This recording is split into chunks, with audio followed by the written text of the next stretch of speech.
और हमें विश्वास है कि कैसा भी युग आ जाए, कलयुग का बाप, फिर भी सतयुग का अंश रहता है, सज्जनों का सत्व रहता है। और अच्छे सज्जन लोग थोड़े बहुत संगठित रहते हैं, तभी ऐसे कलयुग के तूफान भरे कुप्रचारों से समाज की रक्षा हो सकती। नारायण, विकृति फैलाना, भ्रामक प्रचार फैलाना, ये कोई कठिन काम नहीं है। सुख शांति और समत्व योग फैलाना, ये बहादुरी का काम है। लड़ते झगड़ते समाज में स्नेह का रस दान करना, ये बड़ी बात। वर्ल्ड रिलीजियस पार्लियामेंट में मैंने बार बार इस बात पर ध्यान दिलाया था कि किसी भी धर्माचार्यों को, लेक्चररों को अथवा राजनेताओं को मेरी ये प्रार्थना है कि जातिवाद, वर्गवाद, फलानावाद ये करके मनुष्य को एक दूसरे की नजरों से गिराना और भिड़ाना, इससे मानवता की सेवा नहीं होती, मानवता के साथ विश्वासघात होता है। मानवता की सेवा है कि मानव के हित में लगे, स्नेह में लगे, एक दूसरे को समझे और निकट आए।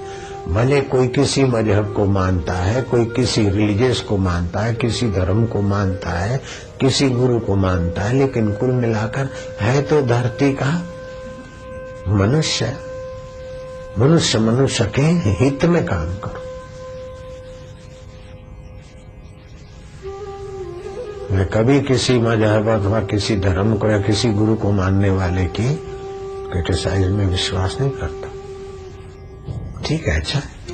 मेरे सत्संग में ऐसा नहीं कि मेरे शिष्य ही आते, कई संप्रदाय के, कई मजहबों के। पाकिस्तान गया तो कई, अभी भी दुबई से कई लोग आते हैं। यहाँ हिंदुस्तान में भी कई मेरे बोरे, कई मुसलमान भक्त हैं, ईसाई भक्त हैं। मेरे मन में ऐसा नहीं होता कि कुछ पराया है कोई। सब तुम्हारे, तुम सभी के फासले दिल से हटा दो। लेकिन ये तो वशिष्ठ और राम जी के जमाने में बोलने वाले और हवाएं फैलाने वाले थे, तो अभी मेरे कहने से सब चुप हो जाएगा और शांत हो जाएगा, ऐसा मैं कोई आग्रह नहीं रखता हूँ।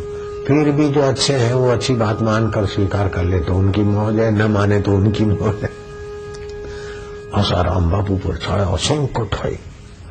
अब हम मानू तो मेरी मौज है, नहीं मानू तो मेरी मौज है। आपको बोलने की मौज है, सुनने वालों को सुनने की मौज है।